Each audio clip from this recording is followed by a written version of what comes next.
Hello and welcome back. This is our fourth session of the I Decide for Me, Let's Talk About It, a webinar series for parents. I want to commend you for making it this far in our series, for caring enough about the teenagers in your home to learn more and listen more and grow in our parenting. Goodness knows we have so much to learn and always need as much help as we can get, getting them on through up into adulthood. So this session is called Just Right Parenting. As I said in our first session, there are no perfect parents. This isn't about perfect parenting, but you'll recognize that phrase just right from Goldilocks and the Three Bears, right? Goldilocks was always looking for porridge, perhaps, and it was too hot or too cold, or it was just right, or the bed was too hard or too soft, and then it was just right. And what I want to discuss is sort of this balanced approach to parenting that allows us to connect well with our young people in our home. It allows us to direct them well, to guide and support them on through the challenges that come through adolescence. So this will be just right parenting. Another time I've taught this material, I like to call it the power of a parent, because I think us parents often feel discouraged or may not be aware of the power that we have to reach our kids. The children that we've been given, the challenges of the culture make us feel sometimes defeated and discouraged. I've said from the beginning that I want to empower you to guide and support your children on toward optimal sexual health.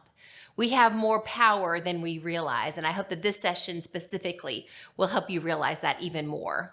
We've said empowering you is to equip and encourage you. I've got more equipping to do today, more encouraging to do in this session, ultimately that you would be more effective, more confident, and more courageous in your parenting. So let's roll up our sleeves and dig into this content about parenting our young people. So I'll walk us through three parts to this. I've called it the trifecta of maximizing parent impact. We'll look at how to share our values and expectations, how to talk about the things that we believe are right and true and good for our family. We'll look at connectedness, a term in the research that speaks to the quality of relationship between us and our children. And then we'll look at monitoring. So the battle strategy, I might call it, for getting us through and making the biggest impact on their lives. I showed you this slide before where there was a survey done asking students who most influences your decisions about sex. And we can see in both the age groups of 12 to 15 and 16 to 19 that by far parents are who they most want to hear from. Parents are the greatest influence on their values, their beliefs, their decisions about sex.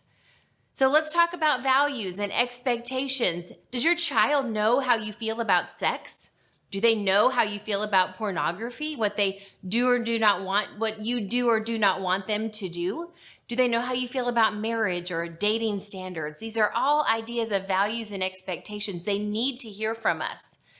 We know that more is caught than taught, but we have to do the taught part, also the teaching part. We have to think about what we say.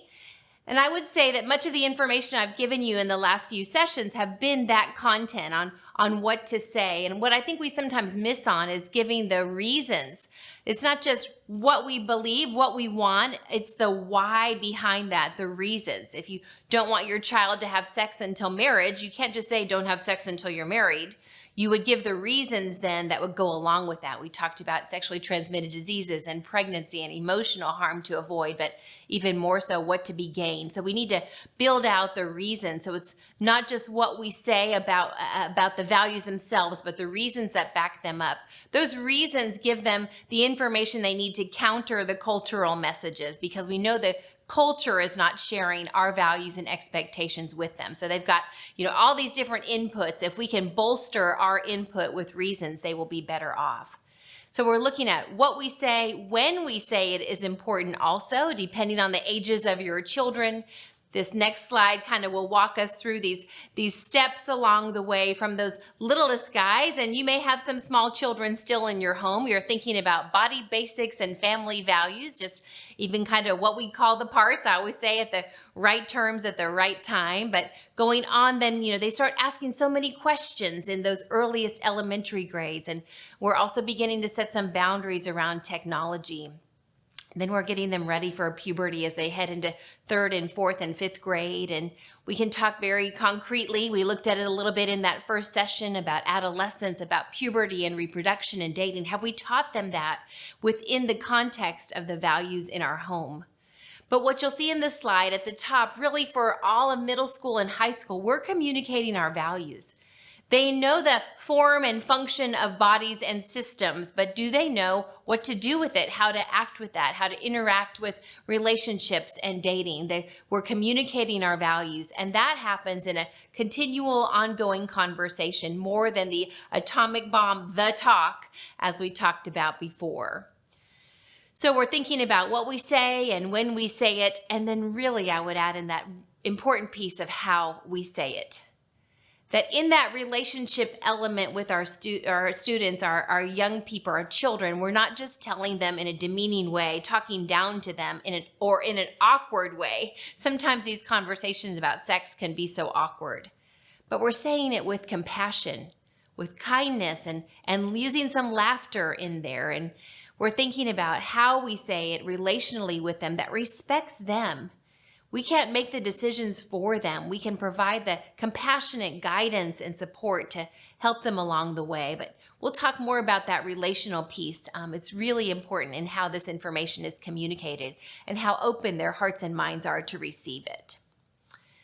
So in our trifecta of parenting impact, we've looked at values and expectations. Let's take a look at connectedness. Connectedness is a term in the literature that speaks to the quality of relationship with your child. It's defined then as a perceived family or parental closeness, warmth, support, or responsiveness. That word perceived really means felt, and it's felt by parents, but even more so, is this felt by the child? Does the child feel that sense of family and parental closeness, warmth, support, and responsiveness? I really like that word responsiveness. Are we responding to their needs, responding to their emotions and their reactions and challenges as they go on through life?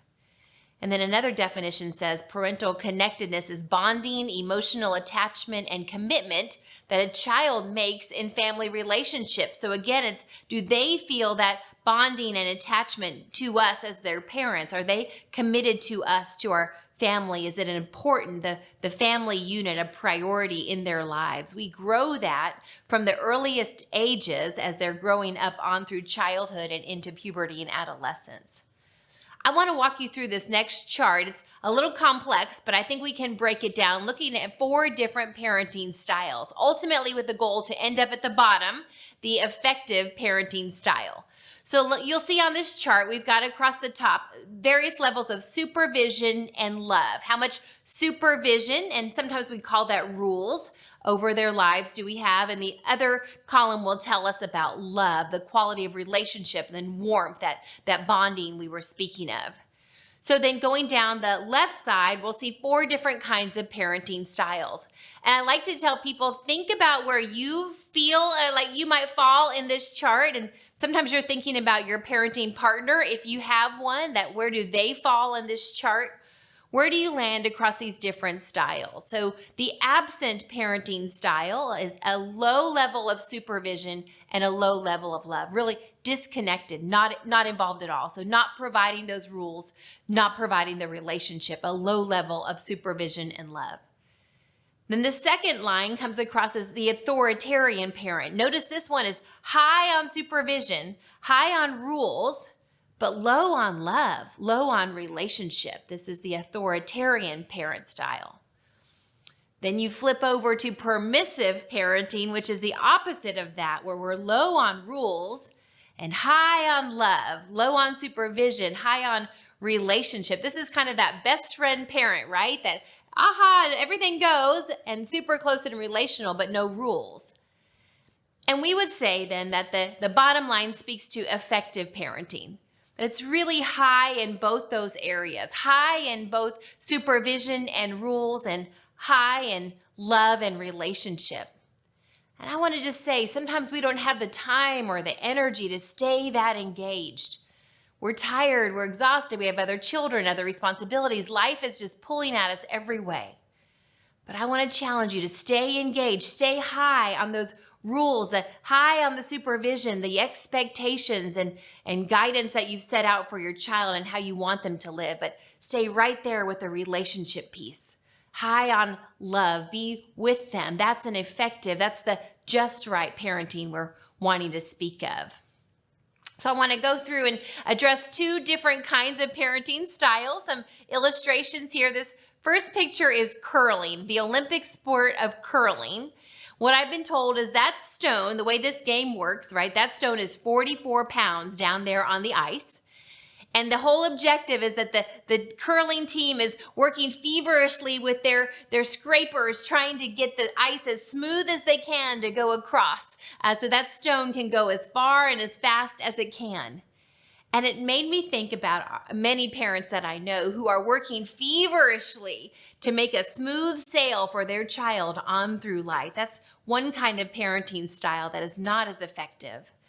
Because we know our children need to learn along life's bumpy roads, along life's difficulties and challenges to really have the strength they need as they leave our homes. Another example you might have heard for parenting is the snowplow parent, right? So if you think about it, a snowplow prepares the road for the vehicle. A snowplow parent is taking the road and clearing it for the child, whereas an effective parent is preparing the child for the road. We've been hearing a lot in our culture about mental health of children, and one of the things they're seeing is we haven't really helped our children develop resilience, how to deal with life's difficulties and challenges. Sometimes we've been over-parenting. It's kind of back to that over-parenting.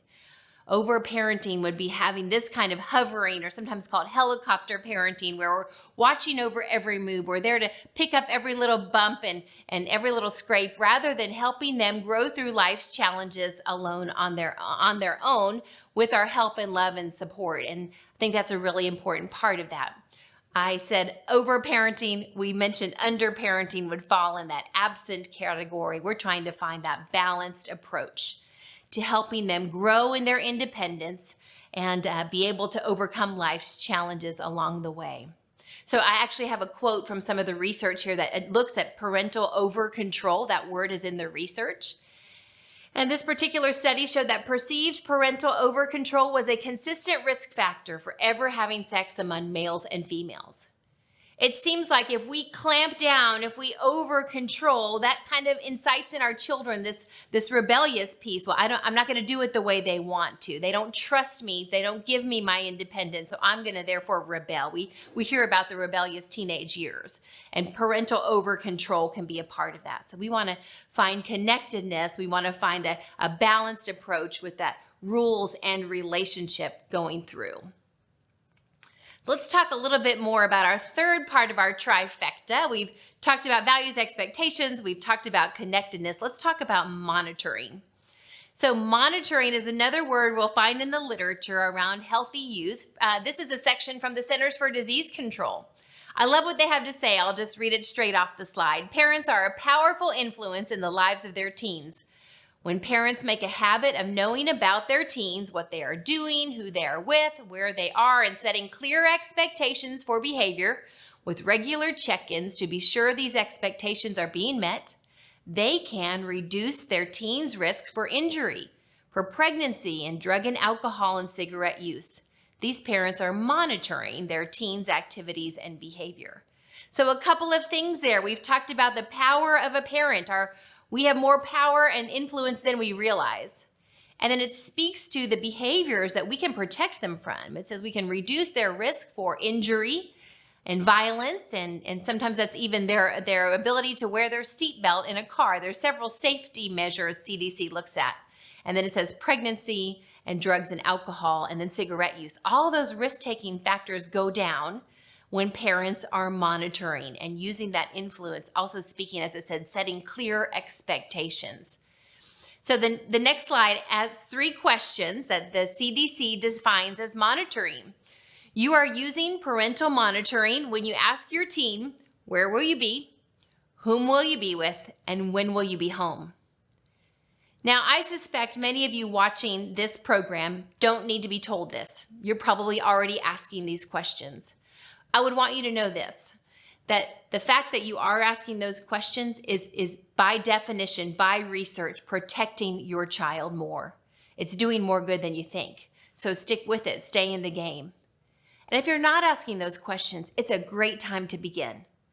Help your children know you're watching over, you care about them, you want the best for them. And these simple questions have a tremendous impact on their behaviors, and they're much less likely to take those risky behaviors with themselves and the teens around them.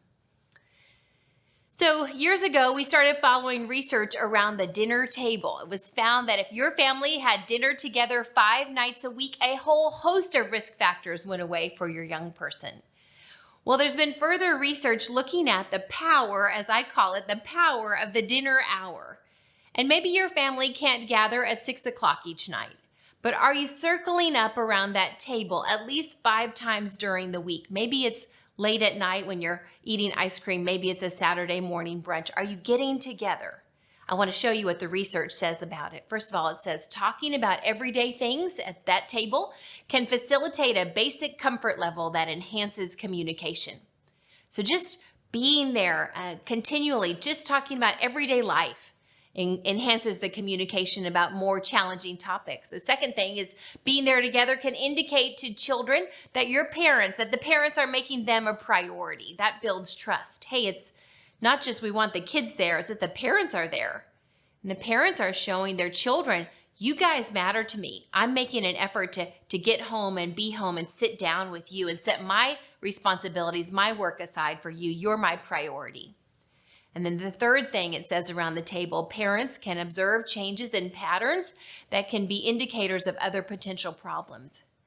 If your child's beginning to struggle, you're probably going to know it sitting at that table. If maybe stress or anxiety or depression or maybe even drug experimentation, you're going to notice a change in the way they interact with you, a change in how they look you in the eyes or not, right? So just gathering around the table is really powerful part of monitoring. These are hard things. This plan of talking a lot, connecting a lot, watching over and monitoring a lot. I just want to encourage you with some research, several sets of slides here now, looking at what the research has to say about the power we have as parents to make a positive impact in their lives. So this particular research looked at the paternal or the father impact. And whether the father is in the home or not, the father relationship is really, really important. It says the most consistent finding across reviewed studies was the significant association between the father and adolescent communication and the adolescent sexual behaviors. If fathers are involved, talking involved about sexual topics and connecting and communicating with their child, then there's a direct connection with their sexual behaviors. They're less likely to take those risky decisions. Studies suggest that more positive relationship qualities, including higher emotional quality of the father-adolescent relationship and greater paternal involvement, were associated with decreased adolescent sexual behavior. And then we've seen this slide before, this statement before in other research also. Paternal disapproval of sexual activity was associated with delayed sexual debut. If you disagree with your child having sex, they are less likely to have sex. So let them know how you feel. Let them know what your values are on this topic. And then let's look at moms. So there's also maternal or mother impact. That the adolescent's perception, that's if the child feels it, of maternal disapproval and high levels of mother-child connectedness, there's our word again, were directly and independently associated with delays in first sexual intercourse. So what did they hear? Your values. The disapproval of adolescent sexual activity. And what do they feel? Your high levels of mother and child connectedness. Those things are directly and independently associated. This is strong statistical significance in delaying first sexual intercourse.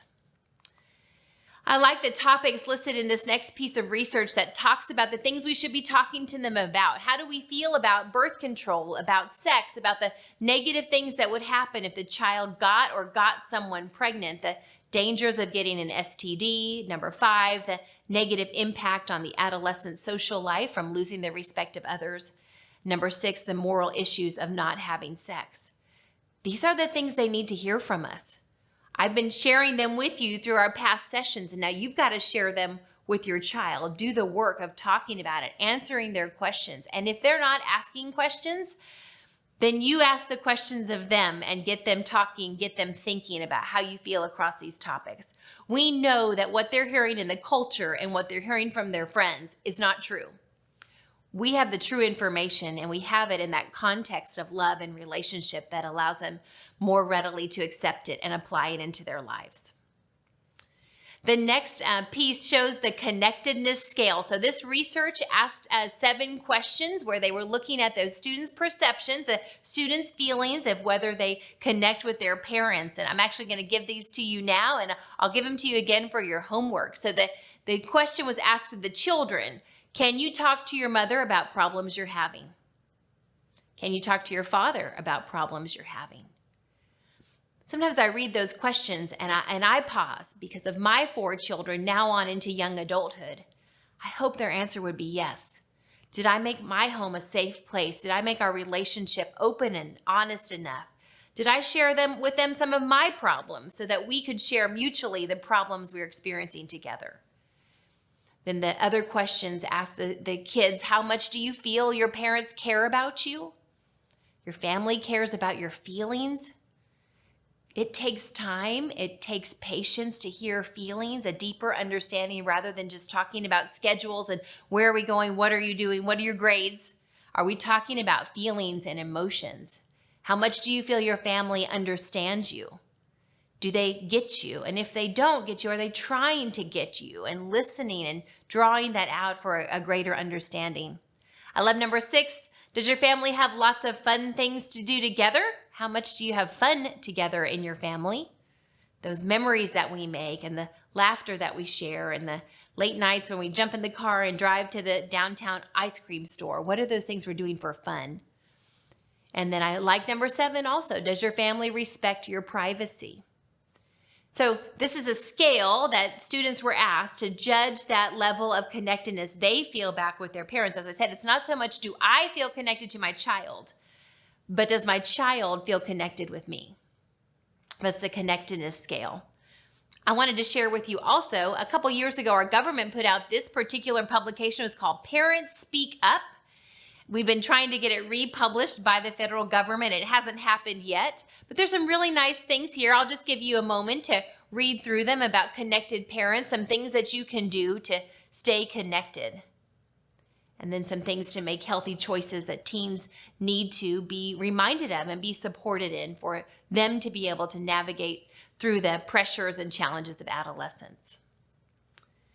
I'll remind you that we talked about an approach to parenting called scaffolding. I showed this picture. A scaffolding is that temporary supporting framework of a tall building going up that holds it sort of in place, allows the building to sort of build itself, or allowing the children to build themselves and growing in independence, but it keeps them relatively safe from themselves and from the world around them.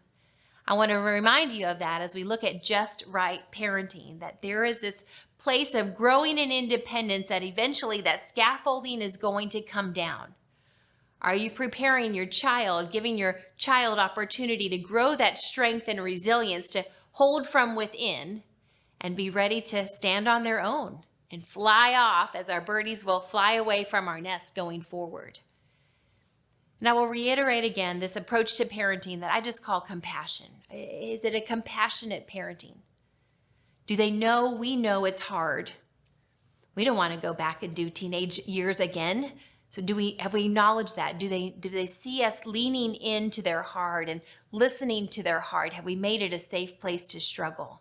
Have we wrapped our arms around them and help them get through the teenage years? It's a tough time in life, and they need parents going through. As we talk about just right parenting, I will remind you that parenting is hard. It's hard every day. It's not a job for sissies. We need each other to be reminded of this. Let's link arms with other parents in our community to do this hard thing together. I will remind you that parenting is personal, that I've laid out some principles here, but you've got to decide how this applies in your home with your unique set of children and ages and personalities and sexes and everything that makes your family different than mine and from the neighbors. Parenting is personal, and we said there are no perfect parents. There is no perfect parents. There could be just right parents that are finding this balancing approach. I hope that you're enjoying your parenting. I hope that you're enjoying your child. That really is the goal. I don't want them to be a burden to you. I don't want them to feel that they're a burden to you. I don't want you to be frustrated, discouraged, worn out, and tired. It is hard, but there can be joy in watching them grow into the unique individuals that they were each made to be. So let's look at your homework for this session. I would ask you to ask yourself, and then your parenting partner, if you have one, where on those 4 parenting styles do I fall? Am I absent? Am I authoritarian? Am I more permissive, the best friend parent? Or am I working for that effective balance of both supervision and love, rules and relationships? So be honest with where you're falling in a parenting style. And then I would take these 7 questions and ask your child the connectedness questions. Those are on your screen. You can take a quick picture of them if you need to. And then let's do one more piece. And I would have you say, would you plan a family date night? Plan something fun that you guys can do. Something that allows you to laugh, something that allows you to talk. Go find out what's best for your family in your area and make it a date night for your family. This concludes this section. I'm so glad you were able to join us. We've got coming up in our last session together. I invite you to bring your child to the session, your adolescent. We'll have age-appropriate content for middle school and high schoolers to be there in the room with you. I hope you'll be back, and I hope we'll be ready to talk and connect on a deeper level. Thanks so much for joining us. We'll see you next time.